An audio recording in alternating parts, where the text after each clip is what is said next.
Я не сразу понял, что в нашем доме появился кто-то новый. Мы живем в старой девятиэтажке, где даже эхо звучит усталым. Люди тут почти не разговаривают. Максимум кивок у лифта или быстрое «здрасте» в темноте лестничной клетки. Но в ту осень стало иначе. Сначала пропал дед с 8-го, Иван Сергеевич. Глухой, вредный, но живучий. Его вещи вынесли тихо, без суеты. Полиция пришла один раз. Потом тишина.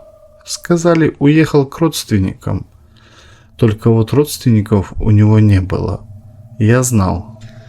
А через пару дней кто-то въехал в его квартиру. Никто не видел фургона. Просто дверь стала другой. Свежая краска, новый замок и номер 82 повесили криво, будто в спешке. Я увидел его впервые ночью. Спустился за сигаретами. Возле подъезда он стоял. Высокий, худой, лицо как будто запотевшее стекло. Я замер. Он повернулся ко мне, и я почувствовал, как холод пробежал по позвоночнику. Но он просто кивнул. «Новый сосед?» – спросил я, как будто автоматически. Он ничего не ответил, просто прошел мимо, беззвучно. На утро у нас в подъезде воняло мясом, не тухлым, сырым, живым. Сначала подумал, кто-то опять выбросил что-то в мусоропровод, но запах держался и был только между 7 и 8. К вечеру с 6-го не вышла Лена, девочка лет 20, веселая, громкая. В тот день она выкладывала сторис, как красит ногти, а потом тишина, телефон недоступен.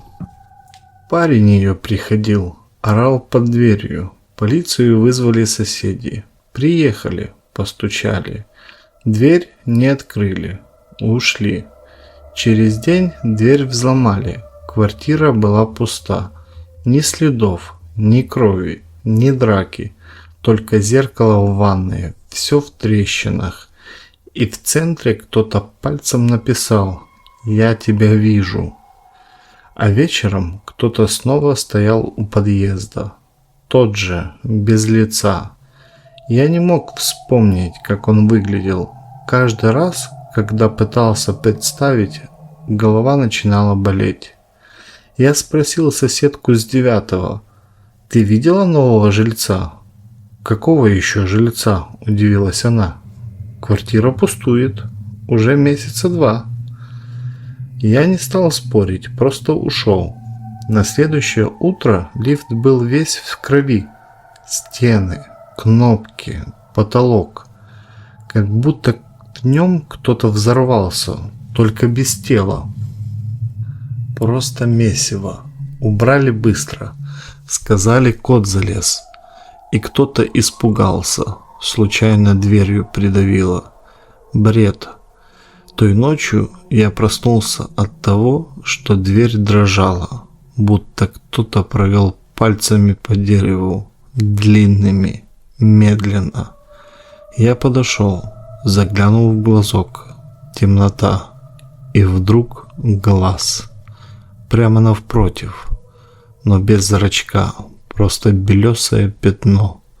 Я отпрянул, затаился, тишина. Когда вышел утром, на двери были царапины, глубокие, 3, как от когтей, или чего-то похуже. Теперь я знаю, он живет на 8-м, в пустой квартире, и он не человек, он ищет новых жильцов. Сны стали одинаковыми. Каждую ночь я оказывался в темном коридоре. Лампочки мигают, пол весь в воде. Где-то вдалеке шаги. Медленные. Я иду, но не чувствую ног. Вижу дверь. Свою. Подхожу. Открываю. а внутри зеркала, только зеркала, и в каждом он, безликий, стоит за моей спиной. Я просыпался в поту, с болью в груди, с ощущением, что он только что стоял возле моей кровати или до сих пор стоит. Через неделю пропал парень Лены, тот, что орал под ее дверью. Никто не заметил, как. Вещи остались, машина стояла возле подъезда. Внутри только его телефон, на экране последнее фото, размытое. Миг до съемки, но она на заднем фоне, чья-то тень. Я начал замечать, что соседи ведут себя странно. Некоторые будто не замечают ничего. Другие смотрят в пустоту, шепчут, не выходят. Встретил соседа с 5-го, Пашку. «Ты видел его?» – спросил он тихо. «Кого?» Он наклонился ближе, безликого. Я молчал. «Он говорит со мной», – прошептал Пашка, и я увидел, что его зрачки разного размера. Через зеркало, ночью. Через день Пашку нашли в подвале, без языка, улыбался. Я начал искать информацию. Старая планировка, документы, разговоры с бабками на лавке. Никто не знал, кто раньше жил в 82-й. В архивах пусто, будто квартиры не существовало. Как и Иван Сергеевич. Я нашел только одно – желтую газету 90-х, в которой был заголовок «Дом с безликим жильцом». На черно-белом снимке наш подъезд, под ним текст о пропавших жильцах. Один в один, как сейчас, только статья датирована 1994 годом. Ночью я снова проснулся от скрежета. Подошел к зеркалу в ванной, оно дрожало. В отражении не я, он, без лица. И вдруг взрыв боли в голове. Я упал. Очнулся от запаха, мяса, кровь. Вышел в коридор. Тишина. Но на полу тянулась алая полоса вверх по лестнице. Я пошел. Шел и шел, пока не понял. Ступеней больше, чем должно быть. И подъезд растягивается. На 8-м открытая дверь. Квартира 82. Я зашел. Пусто. Пыль. Зеркала по всем стенам. В одном он. Я. Мы. И он сказал: «Ты знал, что смотришь в меня». Я выбежал. Сердце колотилось. Воздуха не хватало. Теперь он в каждом зеркале.